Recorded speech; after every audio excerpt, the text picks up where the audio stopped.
Hello world, it's 8:05 in the morning. It's the 10th of July 2014. Big thank you to all of those people. Big crowd turned out last night to come and hear me talk at Glastonbury Positive Living Group, and some very intelligent questions came out of it. For example, people were asking me, okay, can you explain the mechanics of how a lump of rock the size of Wales, like Ceres, for example, or a lump of supposed rock smaller than our moon, like Pluto, for example, that is so many billion miles away, can have such a strong effect upon us? And I turned around and I went, well, no, I can't explain that. Not in terms of logical, rational, analytical, measurable science. But if you want to talk about things like particle and wave, then I fully understand how these objects billions of miles away have a resonatory effect on human individuals. More and more I'm realizing that astrology is not just a system of self-development and knowledge. It doesn't say that the planets are here, so therefore you will act like that. Astrology is much more a metaphor, an analogy, of representative of what's going on both in individual and global lives.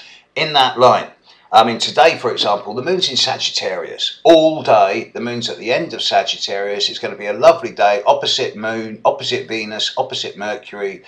There's likely to be quite a lot of movement and stimulus and communication today. It's a nice day.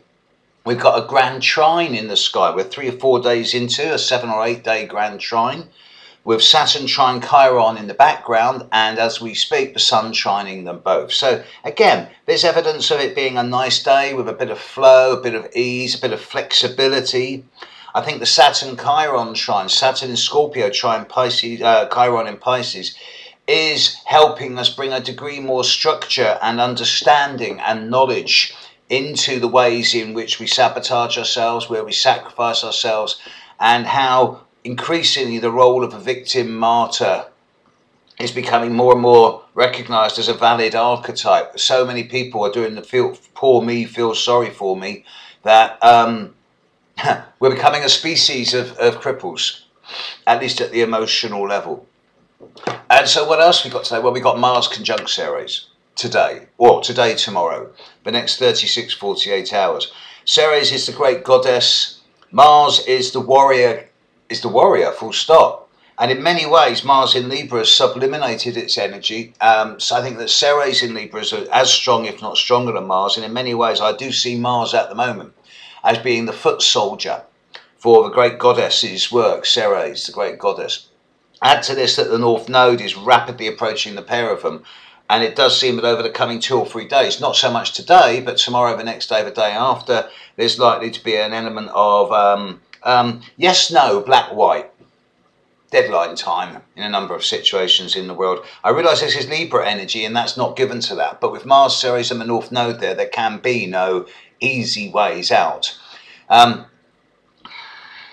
It's likely to be a bit of a hectic end to the week. I won't be here. I'll be at a big festival in the Somerset coast called the Healing Weekend. But I do expect various individuals to be kicking off this weekend, as well as global situations. But it's all based around this 22, 23, 24 degrees Libra. So if you've got stuff there, or if you found that this last week has brought a degree of provocation or volatility into your life, then be aware that this coming weekend is a time to count to 10. I also answered some really interesting questions last night regarding the long-term future of humanity and what the astrology says about it, and how indicative this time right now is about determining our long-term future. And of course, I could not do a talk on astrology, eschatology, and the future of humanity without looking at other signs of the times. The current crop circle phenomenon that's happening in the UK and all around the world, except the Americas at the moment, is actually, it's the best year we've had for a decade or more. There's formations happening 2 or 3 a day, and they're happening all over Europe.